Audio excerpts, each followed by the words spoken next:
Il faut que je respire. Simultanément, je bande mes bras et pousse sur mes pieds. La fulgurance qui part de mes chairs déchirées m'arrache un cri et m'ouvre les yeux. Juste le temps de voir Caïphe se retourner vers l'un de ceux qui sont derrière lui. Je retombe. Mais me force à regarder. Celui auquel il a parlé acquiesce de la tête. Il se tourne, se fraye un passage parmi les spectateurs et s'engage en se pressant dans la descente qui mène vers Jérusalem. Lui aussi, j'ai eu le temps de le reconnaître. C'est un scribe. Que peux-tu bien faire en ce moment, Pilate, toi, le préfet de Judée tout-puissant que tu crois être, à qui la volonté des vaincus s'est une nouvelle fois imposée, comme au début, quand tu as pris tes fonctions.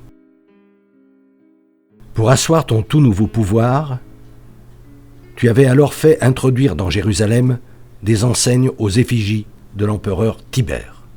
Mieux, persuadé qu'ainsi, mis devant le fait accompli, les Juifs se tairaient, l'opération avait été conduite de nuit.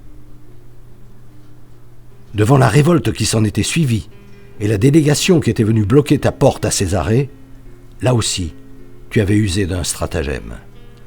Tu avais réuni les manifestants dans le stade sous prétexte de leur parler, les avais fait ensuite cerner par la troupe, menaçant de les égorger s'ils n'acceptaient pas les enseignes. Tu ne t'attendais certes pas à ce que, plutôt que de céder, tous, comme un seul homme, animés d'une même foi, s'agenouillent et tendent leur cou au-devant des épées, te contraignant à l'humiliation de rapatrier les enseignes. Ô Pilate, à quoi penses-tu en ce moment ? Encours-tu la désapprobation de Procula, ton épouse ? Te raccroches-tu à l'espoir que je t'ai laissé ? Que celui qui t'a obligé de me condamner porte un plus grand péché que toi ? Ce scribe qui s'éloigne et court par moments tellement l'ordre qu'il a reçu doit être urgent, est l'un des hommes de confiance de Caïphe. Oui, je l'ai vu plusieurs fois. La première, c'était pour s'assurer. « Maître, quel est, selon toi, le plus grand des commandements ?» Sa question était pertinente. Ce que Moïse a jugé bon de détailler en 10 commandements se résume en fait à un seul, le premier.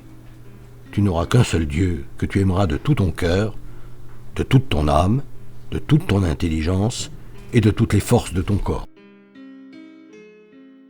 Ou au second, car sans lui le premier n'a pas de consistance, tu aimeras ton prochain comme toi-même, tu souhaites être aimé.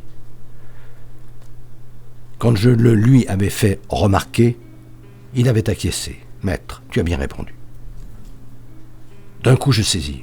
Le messager de Caïphe vient de franchir en grande hâte la porte de Jérusalem parce que demain c'est Pâques, et qu'en un tel jour, il ne sied pas que des condamnés restent crucifiés.